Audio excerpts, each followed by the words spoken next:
This villain gave up his evil deeds to become the defender of his city, but the past kept haunting him. His crime partners don't like his change and forces him into the darkness again. This is Metro City, a place full of dangers. They had a superhero named Metro Man who was strong enough to defend the city. But one day, the evil genius, Megamind, used his high-tech weapons and defeated Metro Man. But Megamind got bored by not having an opponent, so he created a superhero by himself to make things challenging. However, things got out of his hands, and the superhero became the worst villain Metro City ever had. It was then that Megamind realized his destiny was not to become a supervillain, but a superhero. He defeated all the villains and became the defender of Metro City. But little did he know, his greatest challenge is yet to come.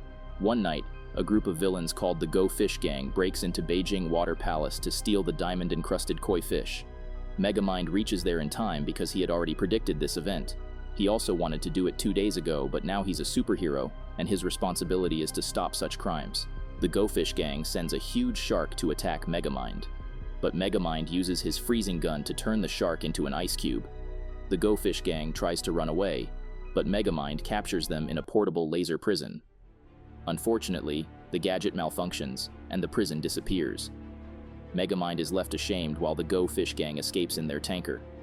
Megamind can't give up so easily as he's the only superhero in Metro City. He throws the ice cube inside the tanker and sprinkles some water on it. The cube turns back into the shark, which crashes the tank. After putting the criminals behind the bars, Megamind meets the mayor to receive honor for his services. His close friend and famous news reporter Roxanne Ritchie is covering the whole event. She seems really tired of her job and appreciating others. Roxanne wonders when she will be able to accomplish something by herself. While she is lost in thoughts, a naughty kid named Keiko Marita interrupts her. She's the #1 fan of Megamind and has already created fan clubs and social media accounts for him. She live streams every incident related to Megamind and even gained 500,000 subscribers.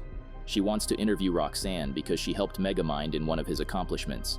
Keiko wants to know her next goal, but Roxanne has nothing in mind. She never thought much about her future.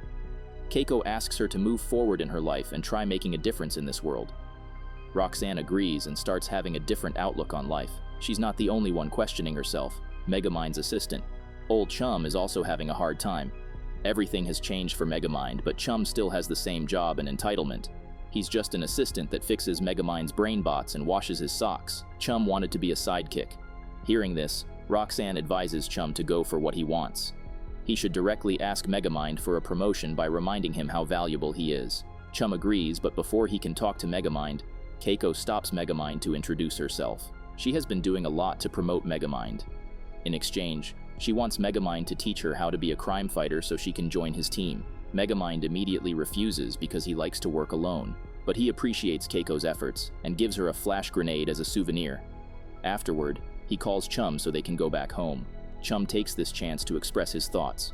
He uses an AI-generated application to request for a promotion, but Megamind doesn't understand a word. Roxanne gets frustrated and jumps in to explain what Chum is trying to say. But Megamind reminds Chum that he's just a guy who hangs out with the superhero. Nothing more than that, and he shouldn't expect more either. Chum feels insulted and wants to quit if Megamind doesn't make him the sidekick. Megamind believes that he doesn't need anyone, so he happily lets Chum leave forever. Roxanne gets angry at Megamind, but he's pretty sure that Chum will return to him eventually. Later that day, Megamind's victory speech is broadcast everywhere, including the prison where his old friends watch it too. Megamind may have forgotten, but he used to have a villain gang with 3 notorious criminals called the Doom Syndicate.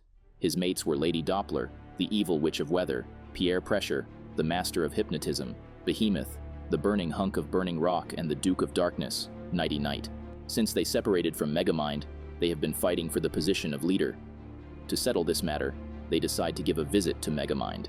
Meanwhile, Roxanne is still questioning her life and wonders what goals she needs to set to challenge herself. Suddenly, she gets a call from Megamind, who seems to be in great trouble. Roxanne immediately drives to his house, but Megamind's emergency was the toaster. He doesn't know how to turn it on because Chum was always taking care of all the chores. Suddenly, the doorbell rings and Megamind gets happy because he thinks it's Chum. His jaw drops on seeing the Doom Syndicate. Megamind told them to lay low in the prison and wait for his signal.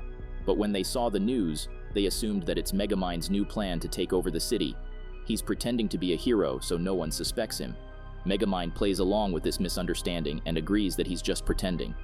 The villains also ask about Roxanne, so Megamind introduces her as his evil bride. Roxanne keeps hearing everything in shock and excuses herself to have a private talk with Megamind. Roxanne asks him to reveal the truth, but Megamind is not ready for it. He can't face 4 villains all by himself. They all are pretty strong because Megamind had chosen them by himself to make the best villain team. But soon, Megamind realized that he can't share the spotlight, so he ditched his teammates by telling them that he's working on a secret project. Once it completes, he will send them a signal. Until Megamind finds a way to stop the Doom Syndicate, they must play along and act like villains. Roxanne agrees, and they go back to the living area. The Doom Syndicate believes that Megamind has completed the first step of their evil plan, so they want him to initiate Phase 2. Roxanne asks what's Phase 2, but Megamind tells her to stay calm because he left Phase 2 incomplete. To buy some time, Mastermind asks the Doom Syndicate to have some fun before starting Phase 2. He suggests some games, but the villains want to go on a crime spree. Mastermind asks Roxanne to warn the mayor while he tries to stop the Doom Syndicate from causing any serious damage to the city.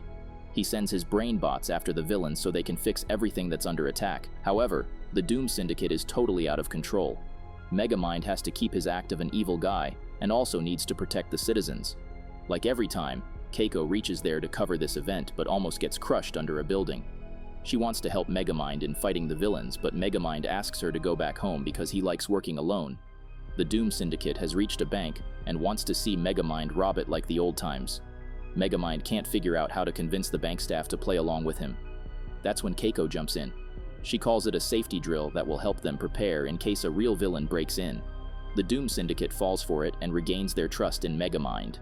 Meanwhile, Roxanne goes to meet the mayor who's having a panic attack.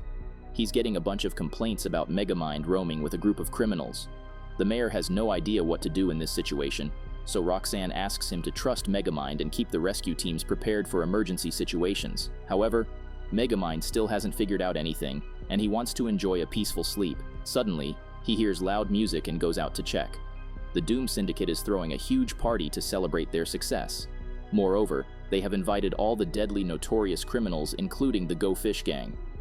Megamind tries to hide, but the Go Fish Gang spots him and gets ready to reveal his truth. To stop them, Megamind takes the dance floor and puts on even louder music. The Go Fish Gang proceeds towards the microphone, but Megamind secretly defeats each of them one by one and turns them into ice cubes. Mastermind is still waiting for Chum to return for his help, but Chum has already started a new job. He's working as a toilet cleaner in a filthy restaurant with no customers. Chum wants to renovate the whole place and automate the kitchen. He asks his boss for permission, and the boss doesn't mind anything. The next morning when Roxanne arrives, she finds Megamind totally worn out. Roxanne asks about the plan, but Megamind is still clueless. The Doom Syndicate always sticks together, and Megamind can't beat them like this. But he still doesn't agree with the power of a team, and believes that he can complete this mission by himself. The Doom Syndicate has woken up as well, and they are fully ready to launch Phase 2. Mastermind finally tells Roxanne about Phase 2. It's actually sending the Metro City to the moon. Rockets will be built under the city, and the atmosphere will be covered with a special field. Afterwards, Metro City will travel to the moon so the Doom Syndicate can establish an entire planet devoted to evil kind. Roxanne feels relieved because it will take years to build such rockets.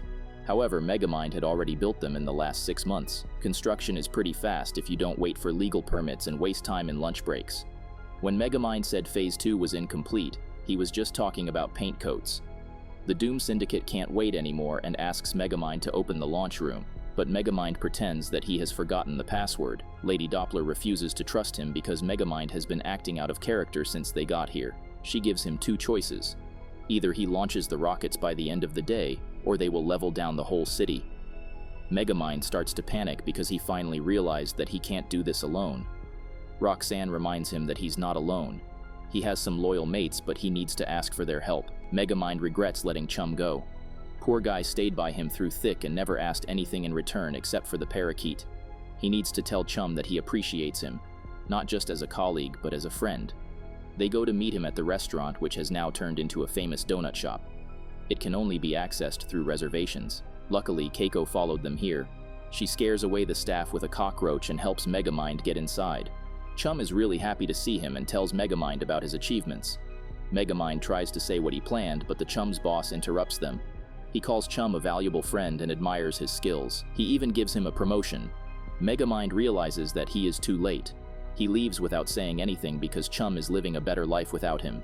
Roxanne and Keiko are still there to help Megamind, but he doesn't want to bother them with a problem he created by himself. After getting home, he gathers the Doom Syndicate to take a memorable picture, but the camera is actually a high-tech gadget.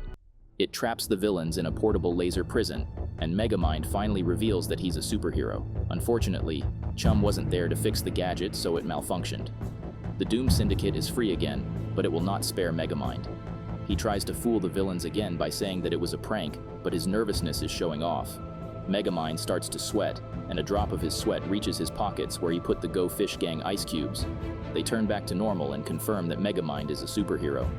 Everyone runs to catch him, but Megamind uses his flying couch to escape the building. He literally forgot that Lady Doppler can fly. She uses thunderbolts and burns Megamind into ash. With its hero dead, Metro City belongs to the Doom Syndicate now. However, Megamind survived the crash but takes shelter in the dark. He doesn't find himself worthy enough to be a superhero. Luckily, Keiko had put a tracker on him and used it to find him. Megamind is living in the trash wearing a fake beard. He also has another beard for Roxanne because this is all they can do right now. Megamind has failed everyone. Hearing this, Keiko says that he hasn't failed her. When she moved to this new city, she was bullied by other kids due to her unique style and goals. People assumed her as a bad kid and she accepted her fate, but then she saw Megamind who changed his fate. If he could become a hero from a villain, then Keiko could also become a good kid from a bad kid. Megamind can't give up so easily. He's the hope of thousands of people. He just needs to accept that putting aside your silly pride and admitting that you need help is not weak. Megamind agrees, but first, he needs to find Chum and tell him that he's more than a colleague or a friend. Little does he know, Chum is standing right behind him. He has already quit his last job because he knew Megamind would need him. After uniting with Chum, Megamind also invites Keiko to be a part of their team. It's time to face evil together. The Doom Syndicate will break the launch room within an hour, so Megamind has an hour to design a new plan. He takes the responsibility of distracting the villains while Roxanne and Keiko will help Chum in breaking in the launch room through the air vent. But first, they need to get some supplies. The perfect place for it is the Everything City Mall. They may not have weapons, but Megamind has to get creative and use everyday objects. It's almost been an hour and the Doom Syndicate has broken in the launch room. Megamind connects with them through a video call and tries to distract them. However, the villains are done with all the clowning. They press the launch button and the operation will start in 5 minutes. Megamind stays calm and calls the villains outside for a fight. Meanwhile, Chum gets inside the air vent, but it is laid with high security. He hides in a hole to avoid the lasers, but more robots arrive to attack him. On the other hand, Roxanne and Megamind use tennis balls to attack the villains. Surprisingly, it works quite well. Just a few seconds are left before the launch, but Megamind trusts Chum. Little does he know, Chum is stuck really badly. He eventually gives up on his bodysuit and uses his fins to reach the launch room. He's just inches away from the deactivation button, but the Go Fish Gang arrives to stop him.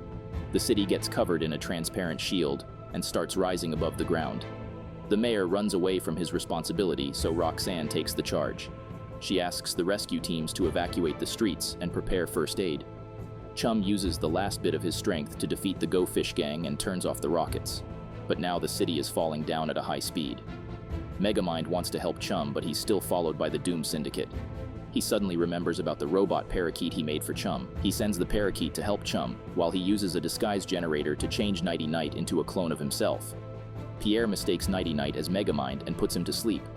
Meanwhile, the real Megamind puts him under a pile of cement. Now, it's Lady Doppler's turn. Megamind grabs some electric wires and uses them to make Lady Doppler taste her own medicine. Behemoth gets crushed under Roxanne's truck, and Keiko uses the flash grenade to finish off Nighty Night. They have finally defeated the Doom Syndicate because they worked in a team. Now they must rush to help Chum. He has set up the manual control but needs help in pulling the lever. Mastermind and others help him, and Metro City has finally landed back on Earth. After the city is saved, the mayor arrives to take all the credit. Moreover, he's angry at Megamind because he accidentally put the city backwards. Roxanne gets frustrated by the mayor's ungrateful behavior and reminds him that Mastermind risked his life to save the city. In anger, the mayor asks Roxanne why she doesn't try to be the mayor if it's that easy. This makes Roxanne realize her true worth. She is destined to be the mayor. She is already loved by everyone, so winning the election wasn't difficult. Now she can play her role in protecting the city. After the celebration, Megamind gathers his friends to tell them what he learned. It's the difference between bad guys and heroes. Bad guys only look out for themselves, but the heroes look out for each other.